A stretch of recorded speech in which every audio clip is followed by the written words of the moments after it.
자라게 하고 싶었어요. 제가 그렇게 못 자라서 아이에게는 아버지 없는 슬픔을 남겨주고 싶진 않았습니다. 저는 어렸을 적 친부를 일찍 여의고 어머니가 일찍이 재혼을 하셨어요. 아버지가 데려온 의붓 형제들과 옥잡복잡하게 살았지만 새아빠는 저를 어렸을 때는 나름 친딸로 여겨주시며 잘 키워주셨습니다. 하지만 제가 새아빠와 성이 달라 주변 사람들은 제가 재혼 가정에서 자랐다는 것을 알게 되었고 머리가 굵어지자마자 사람들의 시선을 눈치챈 의붓 형제들은 저를 미운오리 새끼 취급을 했어요. 왜냐면 다들 김씨였는데 저만 윤씨였거든요. 의붓 형제들은 모두 3남매였는데 가족끼리 식사를 하거나 학교에 와서 소개를 할 때면 저만 쏙 빼놨습니다. 저를 어렸을 적 아끼고 예뻐했던 의붓 아버지도 친자식들을 챙기기 시작하면서 그 모습에 속상했던 어머님은 성을 바꾸려고 노력했지만 너무나도 복잡한 절차에 그만 손을 놔버리고 말았죠. 어쨌거나 저는 그런 환경에서 자라게 되었는데 구김없이 웃으면서 자라려고 많은 노력을 했어요. 공부도 더 열심히 했고 주변 사람들에게 인정받으려고 노력했습니다. 누가 봐도 저를 사랑 많이 받은 외동딸인 것 마냥 알게끔 그렇게 밝은 얼굴을 하며 살았어요. 머리가 나쁘지 않아 노력한 만큼 결실을 얻게 되어서 저는 서울에서 제법 알려진 대학교를 가게 되었습니다. 뒤늦게 꿈이 바뀌어서 교사를 하고 싶어 교직이수를 위해 열심히 공부를 했는데 그러다가 어느 교수님의 강의를 참 인상 깊게 듣게 되었어요. 그분은 나중에 제 시모가 되셨죠. 처음에 교수님은 말끝마다 제가 정말로 잘 살고 화목한 가정에서 자란 학생 같다며 예뻐하셨어요. 제 인생을 반갑게 맞아주셨거든요. 민정이는 항상 밝아서 좋아. 같이 있으면 내 기분까지 좋아지는 것 같거든. 나중에 우리 민정이 누가 데려갈지 참 기대되네. 하여간 예뻐. 저는 교수님께서 저를 좋게 봐주시니 그때는 마냥 좋았습니다. 교수님은 머지않아 제 사정을 모두 알게 되셨고 제가 어려운 집안 형편으로 인해 힘들어하니 제게 등록금까지 대주시고 열심히 살라며 자존감 꺾이지 않게 힘이 되어주셨는데 그땐 정말 눈물이 날 정도로 감사했습니다. 제가 반드시 성공하면 제일 먼저 교수님께 은혜를 갚겠다 다짐하고 또 다짐했죠. 거기다 저를 생각하셔서 제게 좋은 사람을 소개시켜 주겠다고 다리를 놔주셨는데 저는 아직 어리기도 하고 맘도 내키지 않았지만 교수님의 말을 어기기가 그래서 얼떨결에 그 자리에 나가 남자를 만나게 되었죠. 안녕하세요. 이광훈이라고 합니다. 작은 공장 겸 회사 하나 운영하고 있습니다. 반갑습니다.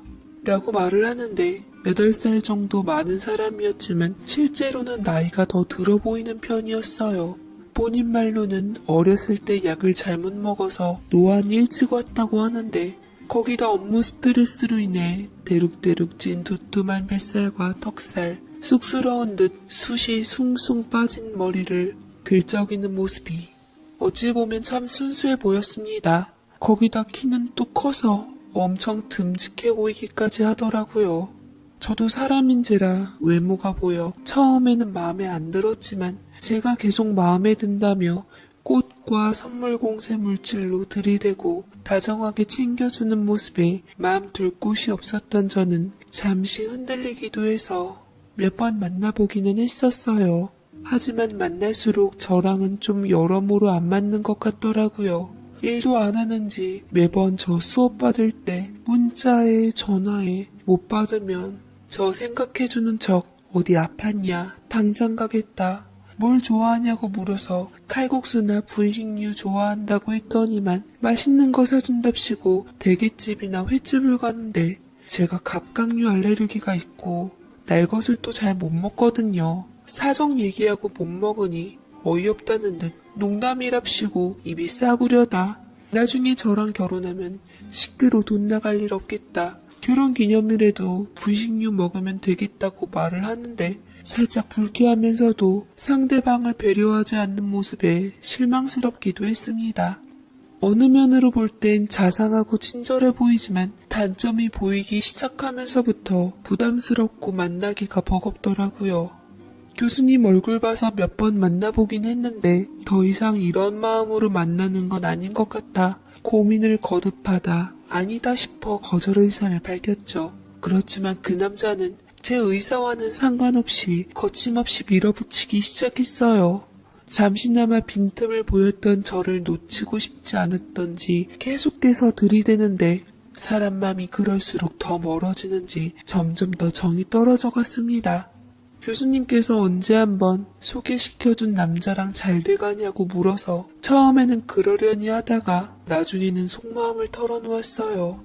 교수님은 제 말을 듣고 심각한 얼굴로 사실은 그 친구는 아는 지인분 아들이라고 집안도 좋고 돈도 잘 벌고 외모 하나 빠지는 것 외에는 크게 부족할 것 없다 말씀하셨지만 저는 마음이 안 간다는 이유로 불편하다는 입장을 밝혔습니다. 그래, 정 네 맘이 그렇다면야 어쩔 수 없지. 널 생각해서 소개시켜줬는데 참 아쉽구나. 그 남자는 네가 많이 좋은 모양이던데 그 맘조차 부담스럽다 하니 내 중간에서 알아듣게 잘 전하마 라고 교수님은 말씀하셨지만 표정은 좋지 않으시더라고요. 미안했지만 어쩔 수 없었습니다. 저는 교수님께 신경 써주셔서 고맙고 죄송하다는 말을 거듭 강조했죠. 다행히 그 남자는 교수님의 말을 전해 들었던지 제게 더 이상 들이대지 않은 채 연락도 하질 않았습니다. 그리고 저는 그게 영영 이별일 줄만 알고 안심하고서는 사이에 좋아하는 남자와 잘 되어 처음으로 연애를 하게 되었어요. 졸업을 앞둔 시점이었는데 과 선배가 저를 좋게 보고 있었다며 한번 만나보자더라고요. 저도 그 선배가 딱히 거부가 만들고 싫지 않아 연애를 하게 되었습니다. 제 연애 소문은 과에 다 소문이 나버렸는데 모두들 잘 만나라고 축하해 주었을 때 유독 얼굴이 안 좋은 사람이 있었어요. 네, 바로 교수님이었던 거죠. 살갑게 저를 챙겨주시던 교수님께 여느 날도 똑같이 반갑게 인사를 했건만 인사를 무시하거나 굳은 표정으로 지나치셨는데 혹시나 소개시켜준 사람하고 엮어지지 않아서 그런가 마음에 걸렸어요. 한참 동안이나 신경 쓰다가 뭐 어차피 막말로 졸업 후에는 교수님을 또 뵐 수 있을지 없을지도 모르는데 그냥 빨리 졸업이나 했으면 좋겠다 싶어 기다리고 있었죠.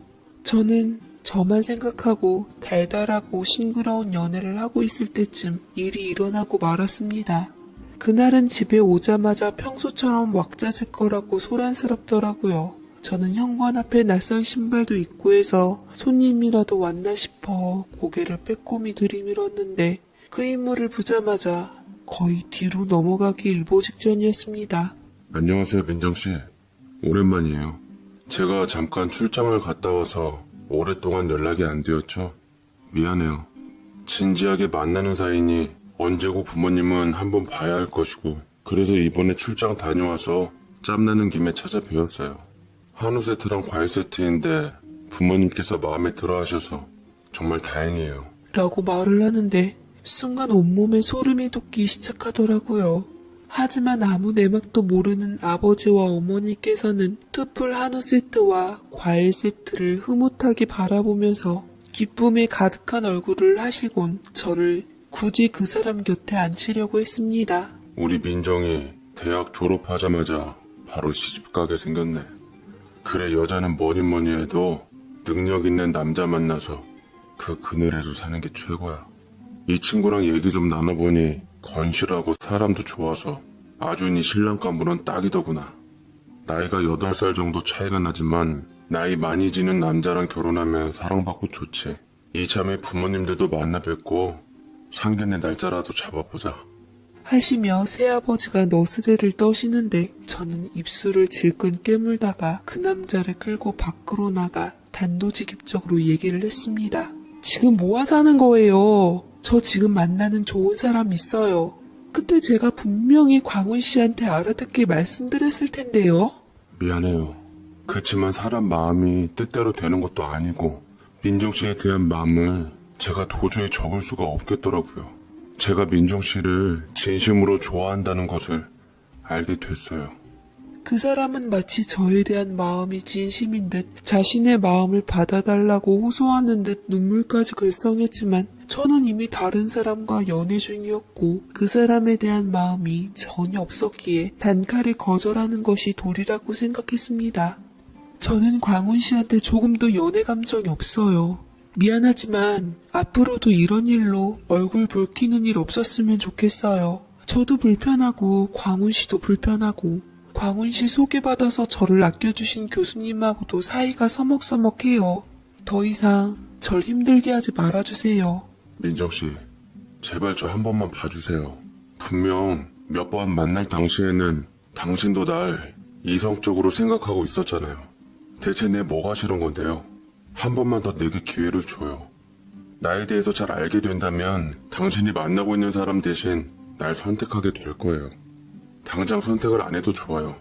그냥 그 사람하고 헤어질 때까지 제가 기다릴 수도 있으니까 나한테 다시 돌아와주면 안 되겠어요? 돌아오다니요. 전 애시당초 광훈 씨하고 함께한 적이 없었는데 뭘 돌아오라는 거죠? 예의상 친절로서 착각하게 해드렸음 죄송하네요. 하지만 전 광훈 씨 추후에도 만날 일은 없을 것 같아요. 조금이라도 절 생각해 주신다면 다신 절 찾아오지 말아주세요.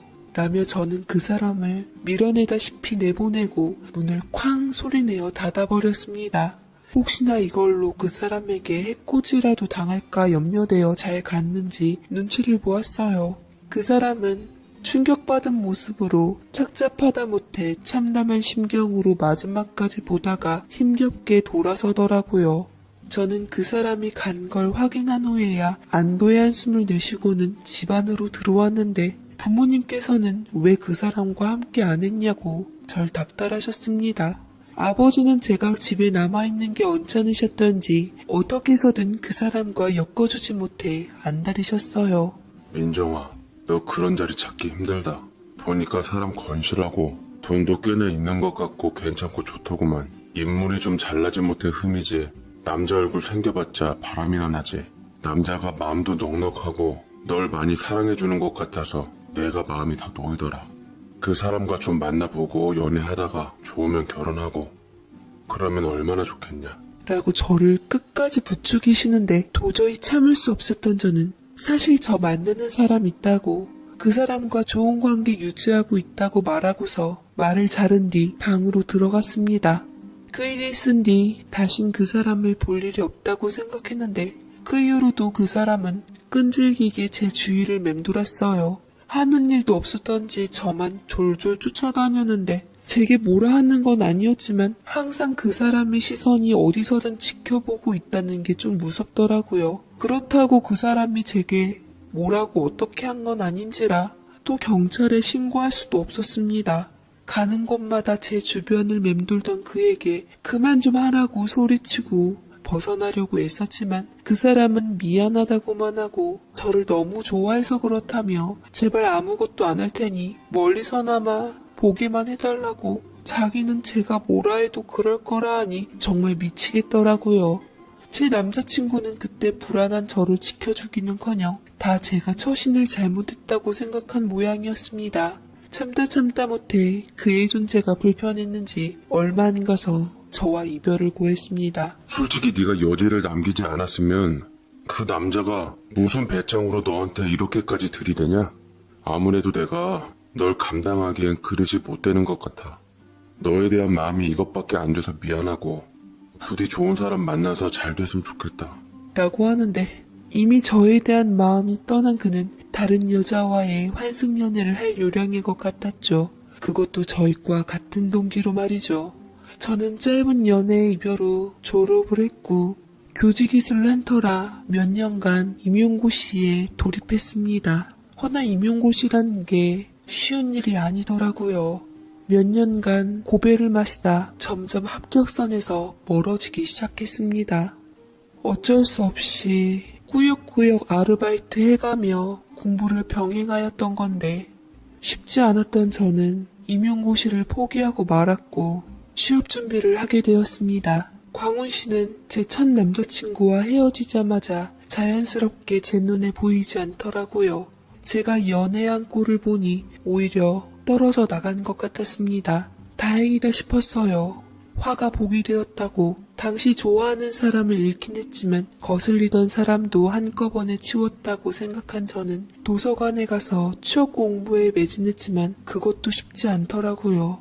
그 이후로도 몇 년간 아르바이트하며 자신만만하게 젊음의 패기로서 도전했건만 원하는 기업에 취업도 잘 안되고 토익 성적은 이미 만료가 된 데다가 중소기업에선 원하는 직책과 연봉이 안 맞아 계속 미뤘는데 또 막상 아쉬워서 가보니 중소기업 취업문도 좁거나 취업에 대도 텃세에 휩쓸려 몇 달 못 견디고 나왔습니다.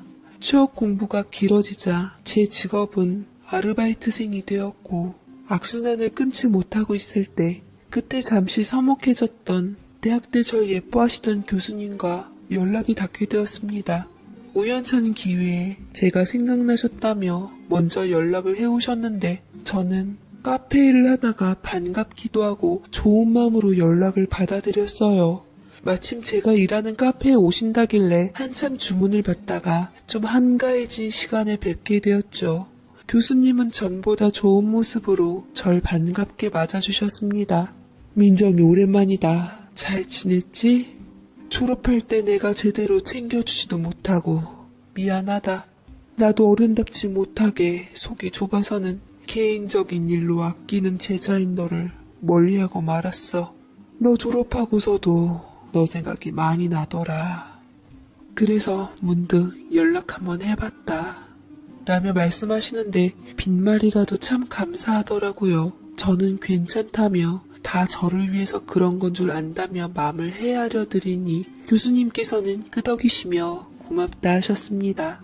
손님이 꽤 오랫동안 없어 교수님과 이런저런 살던 얘기하다가 취업 얘기가 나왔는데 교수님은 취업에 대한 제 고민을 들으시더니 잠시 생각하다가 제게 연락처를 주시더라고요. 여기 한번 가보도록 해. 틀림없이 너같이 좋은 인재를 알아보는 곳일 거다. 내가 미리 다 연락해 놓을 테니까 나 믿고 한번 찾아가봐. 내가 여태 너한테 참 미안해서 그렇다. 아니에요, 교수님. 교수님께 패기치고 싶지 않아요. 저도 뭐 잘한 것도 아니고요. 그냥 제 능력으로 알아서 해볼게요. 저 나이 아직 젊은데 열심히 하면 언젠가 되겠죠. 요즘 취업문이 생각보다 많이 좁다고 하더라. 그것도 인문계과면 더 힘들지. 솔직히 말하면 여기 대표가 사실 내 아들이거든.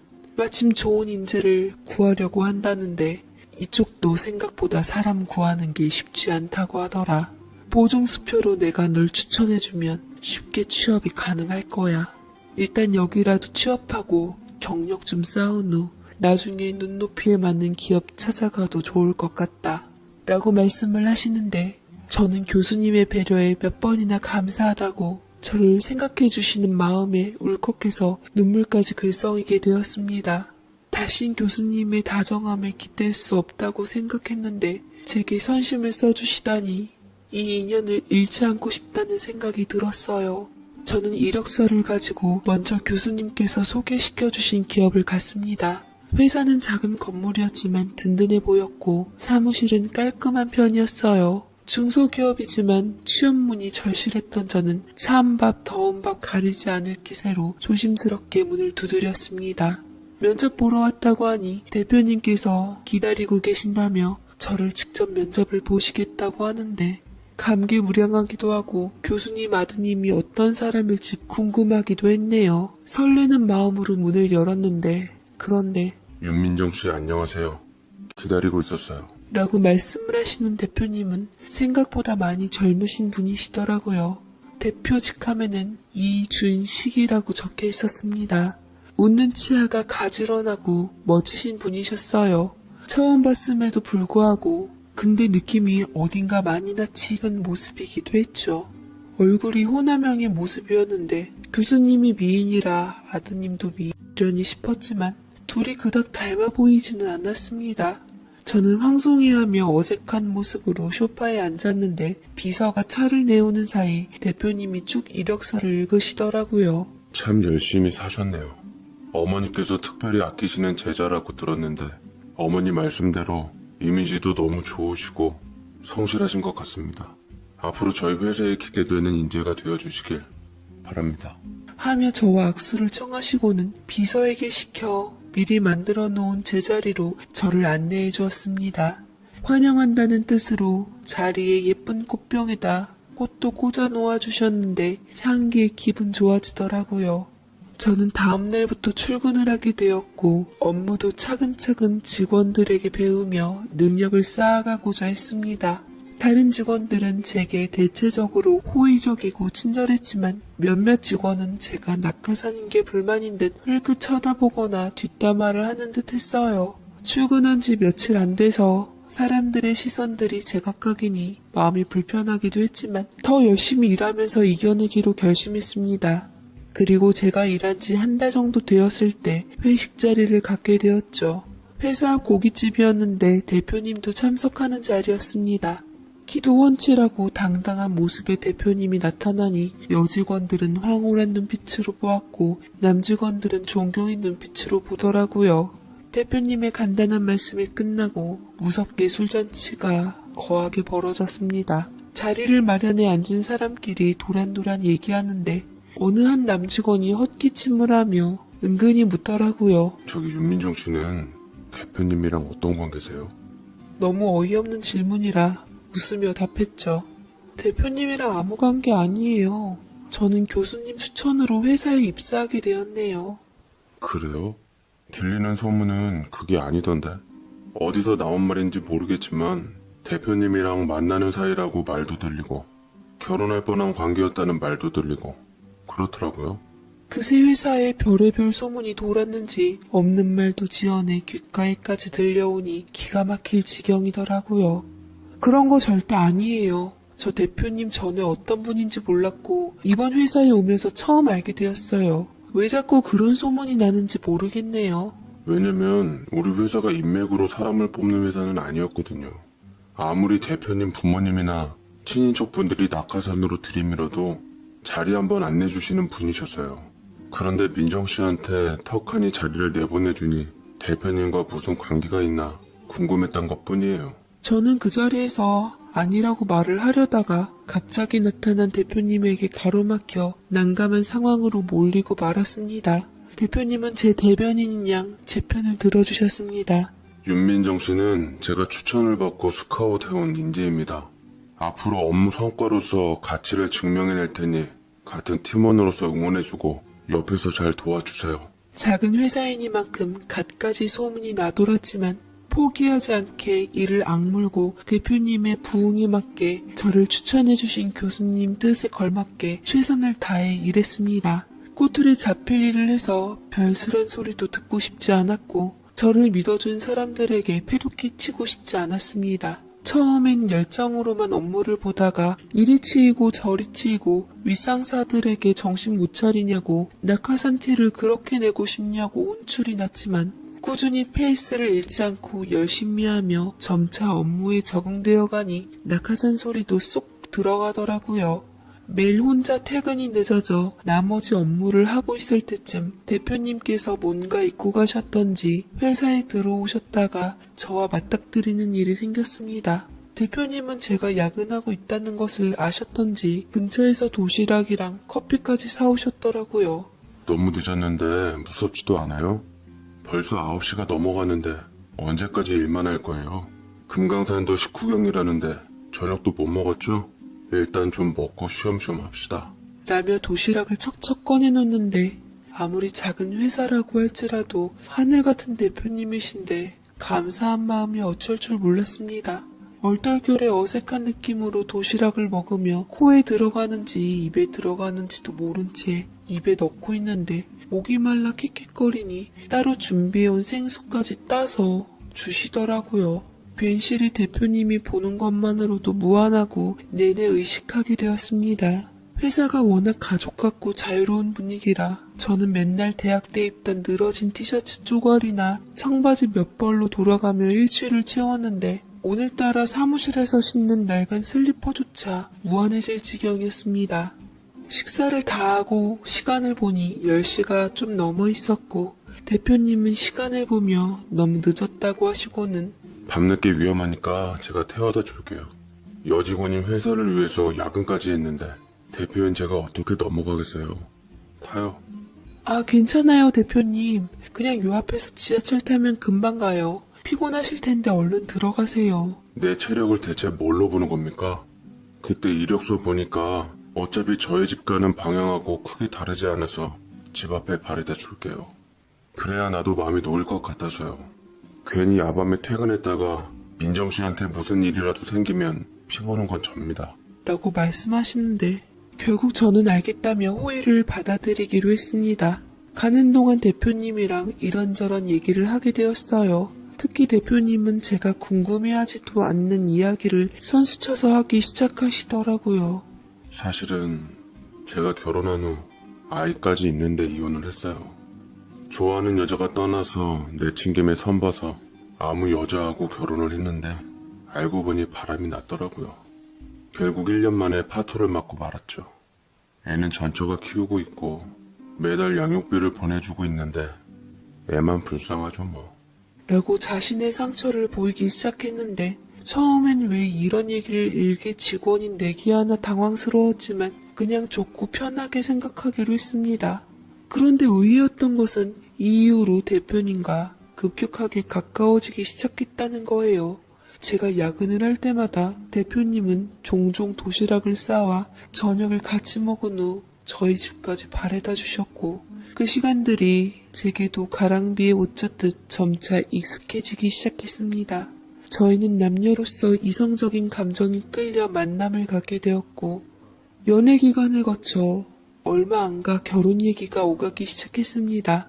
짧은 연애였지만 살짝 안 맞는다는 생각도 많았고 어긋나는 부분도 많다고 생각이 들었지만 몇몇은 제가 대표님과 사귀고 있다는 얘기를 들은 주변 지인들은 야, 그냥 만나. 대표잖아, 대표. 돈 많으면 다 커버돼. 몇십 년 동안 다른 삶을 살아온 두 남녀가 어떻게 퍼즐 맞춰도 딱 맞겠냐? 그냥 서로 맞춰가면서 사는 거지. 솔직히 대표님 같은 사람이 어디냐? 잘생겼지, 집안 좋지, 돈 많지. 한 가지 흠은 이혼남 그거 하나인데 그래도 모든 장점들로 커버가 가능하지 않냐? 고민을 털어놓으면 의뢰 이런 말을 했습니다. 특히 부모님의 푸시는 말하면 입 아플 정도로 분위기가 장난이 아니었어요. 뭐 그 당시 제가 나이도 먹을 만큼 먹었던지라 저도 애써 생각을 고쳐먹고 그 사람과 미래를 함께하기로 했습니다. 주는 것 받고 먹고 누리고 이제 곧 내 사람이다 생각했는지 한도 없는 현금 카드를 제게 쥐어줬는데 그걸로 제가 함부로 쓸 사람도 아니고 아니 아예 쓰질 않았습니다. 그 남자가 이웃남이라는 것은 애시당초 큰 걸림돌은 아니었어요. 제가 걸렸던 건 안 맞는 성격이었죠.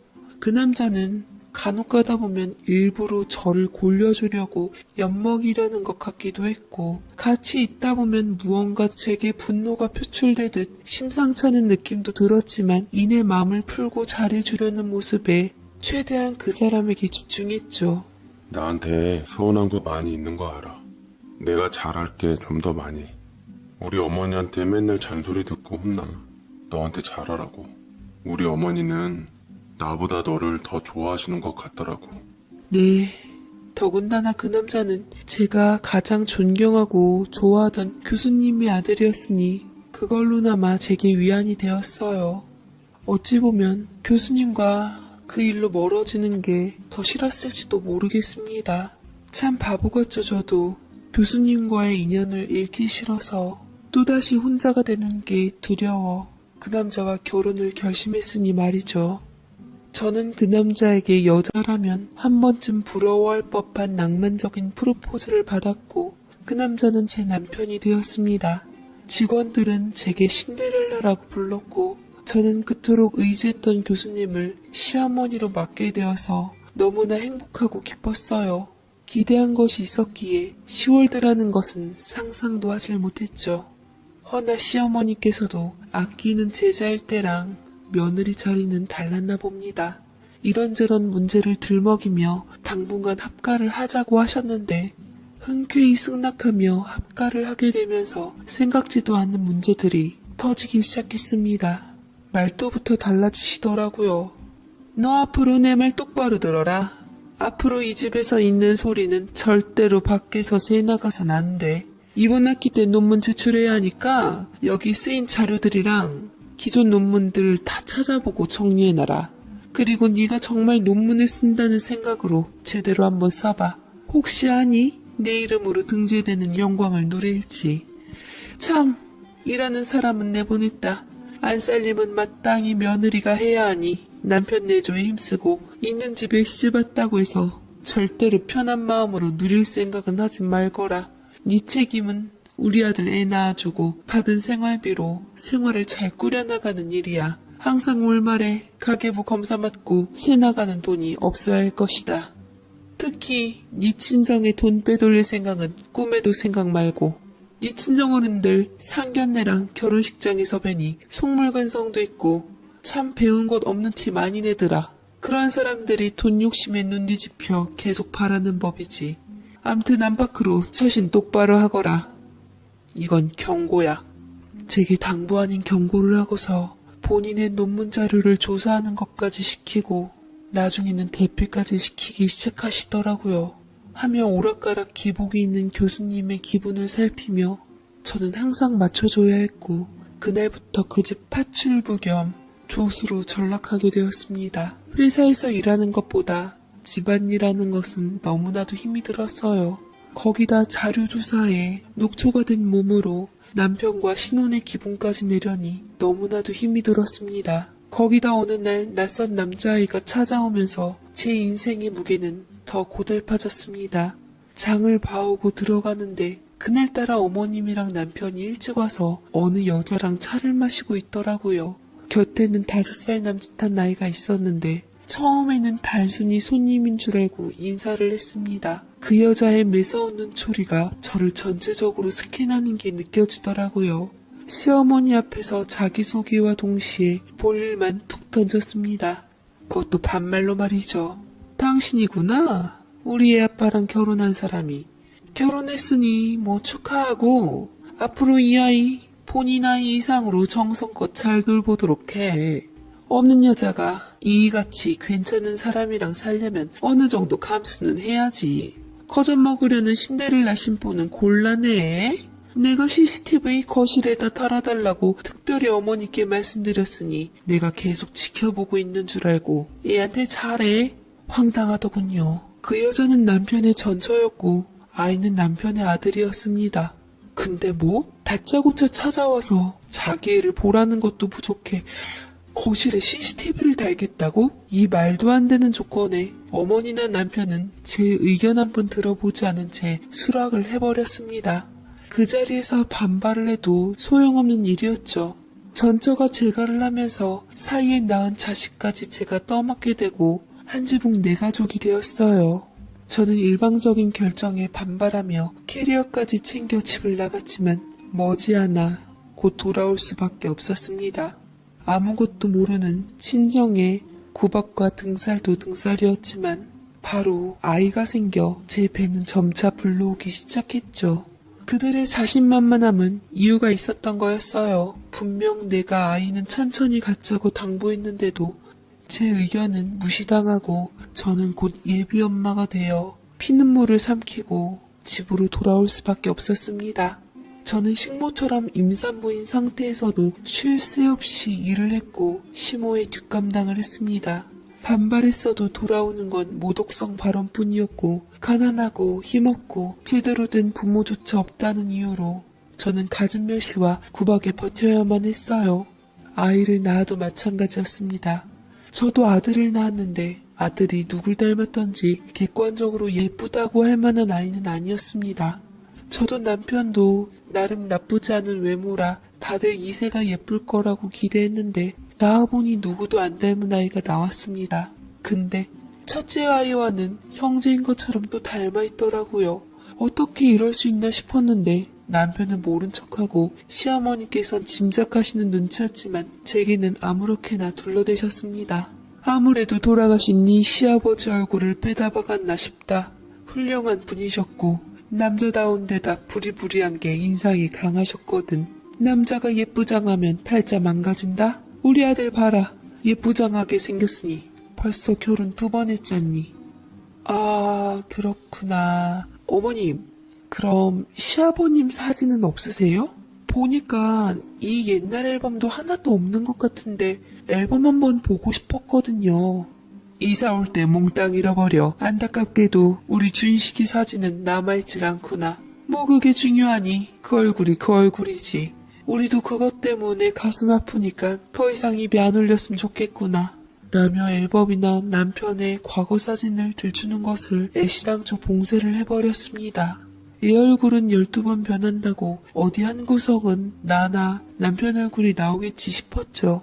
첫째 아들은 영어 유치원을 다녀와선 제 아들을 항상 울렸는데 언젠가 한 번은 손톱으로 얼굴을 그어놔서 자지러지는 울음소리에 가슴이 철렁했고 왜 동생을 울렸냐고 야단을 치면 거실에 설치되어 있는 CCTV가 여지없이 발동이 되어 이미 딴 남자에게 제가 친엄마에게 이어서 연락이 와 동네 북취급을 당했고 이어서 시모 남편까지 저 하나를 쥐잡듯 잡았습니다.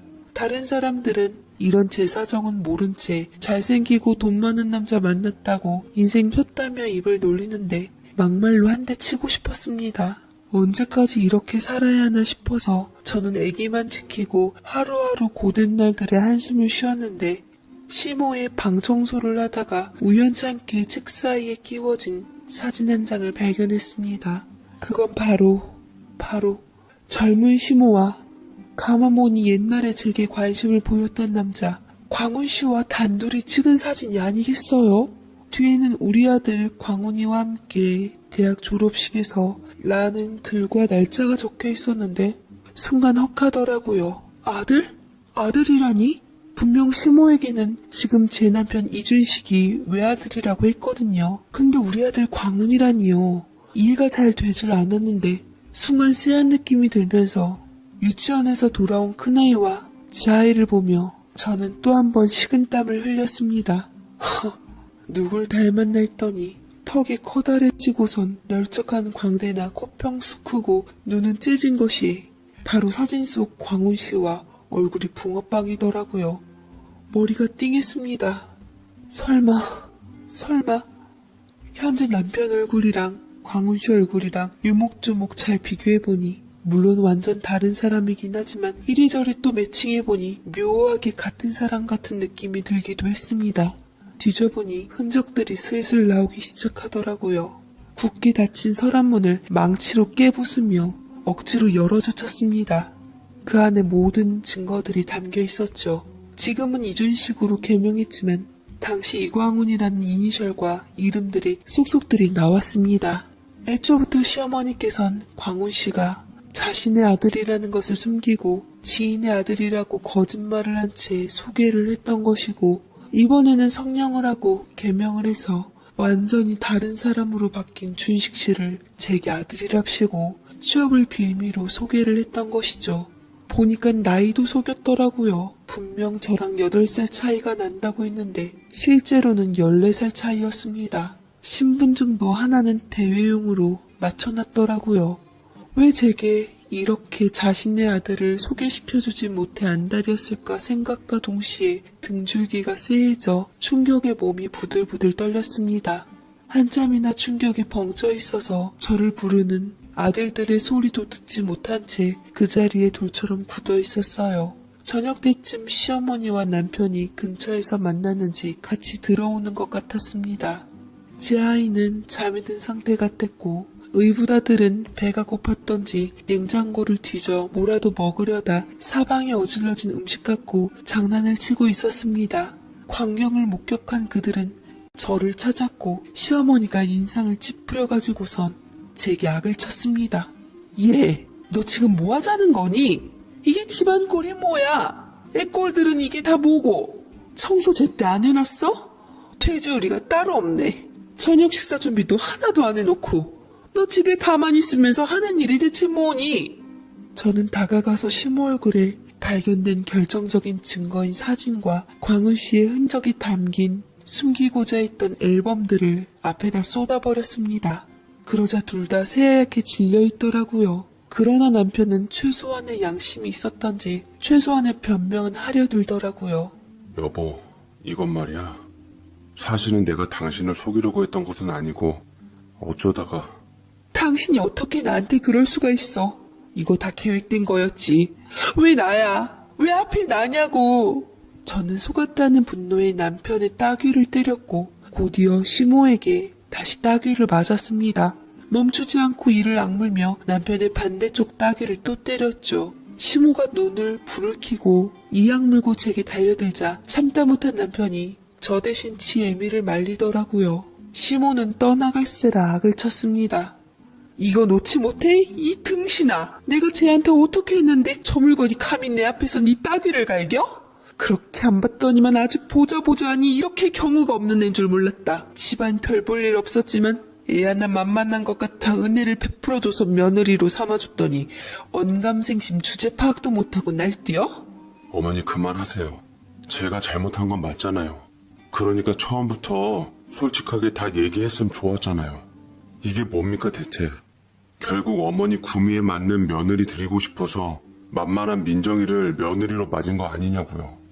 사회성이 떨어지는 저 미국에 가서 학벌 세탁에 성형 강요에 어머니 저 창피해 하셨단 거 알아요. 그래서 민정이한테 소개했을 때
아들 아니라고 한 거잖아요.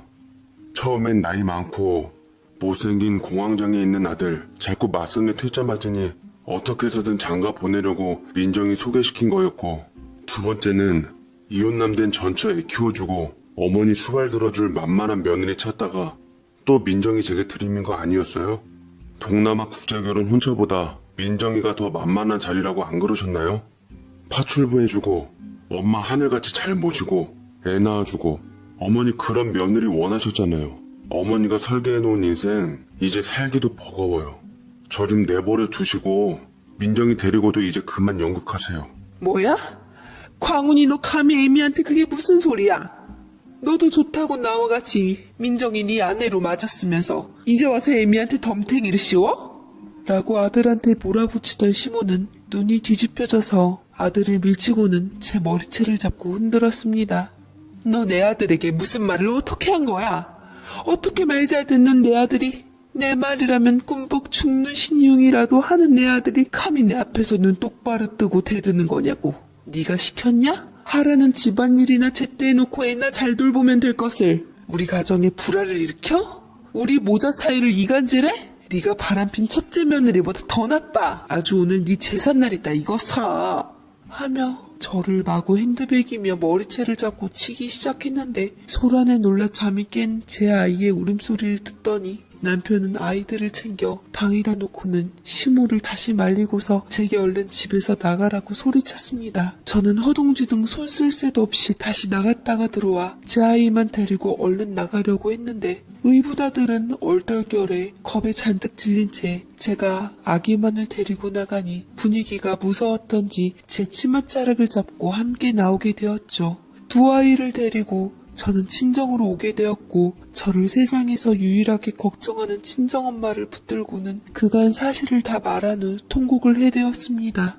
새아버지는 세상에 별일 다 있다며 배운 사람들이 그럴 리 없다고, 그게 사실 맞다고 해도 저더러 팔자사납다고 그것마저 제 탓을 하는데, 친정엄마의 이성일은 거침없는 고함에 입을 다물고서는 조용히 눈치를 보며 경찰에 신고를 했죠. 저는 남편과 시모한테 사기 결혼과 논문 짜깁기 조작, 후드려 팬 걸로 고소를 했습니다. 시모는 억울하다며 아글아글 쳤고, 남편은 올게 왔다는 듯 허한 웃음만 지은 채 순순히 따라가더라고요. 저는 사기 결혼 소송으로 혼인 취하의 법원 결과를 받게 되었고, 저를 기만한 남편과 시모에게 정신적인 위자료와 아이의 양육권을 받게 되었습니다.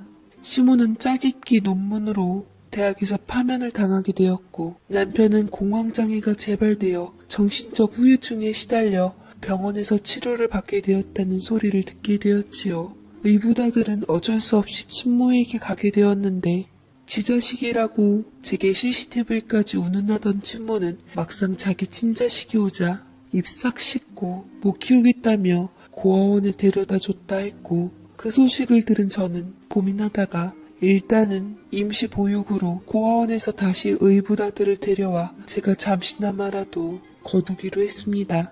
고작 유치원생이었던 의붓아들은 저를 만나자마자 제 품에서 한동안 서글프게 울었고, 그 서러운 울음이 마음이 아파서 그 아이가 얼마나 어른들의 이기심으로 인해 상처를 받았는지 알 것 같아서 마치 저 같아 손을 놓을 수가 없겠더라고요.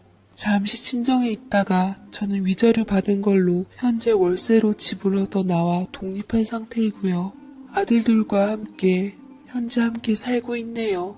의붓아들에게 비록 전에 다니던 영어 유치원도 못 다니게 해주고 병설 유치원을 졸업시켰지만, 우리 아들에게도 비싼 수입 우유 대신 저렴한 멸균 우유를 대신 주고 있지만, 그래도 그런 이상한 어른들 밑에서 정신적으로 힘들게 사느니 내 곁에서 사는 게 나을 거다 여기며 어려운 형편에도 잘했다 하고 서로를 의지하며 살고 있네요. 가끔 정신과 치료를 받는 남편이 자식들이 그리운지 제게 아이들만 보여달라고 연락을 해와서 사진만 보여주고 있는데, 그때마다 제게 미안하다고 잘못했다고 용서를 구하고 있어요. 어쩌다가 한번 아이들이 보고 싶다고 직접 만나게 해달라고 하는데, 그는 친부로서 면접 교섭권이 분명히 있었지만 그걸 사용하지 않는 채 순수하게 제 허락만을 얻으려는 것 같았습니다.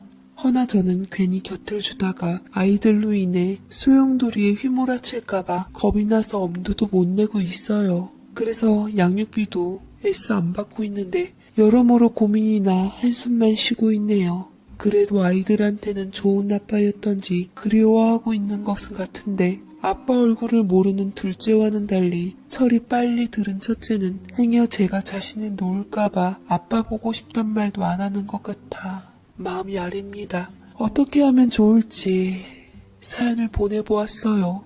악플은 달지 마시고 아무쪼록 지혜로우신 많은 분들의 의견 주시면 참조하도록 하겠습니다. 제 사연 읽어주셔서 감사드립니다.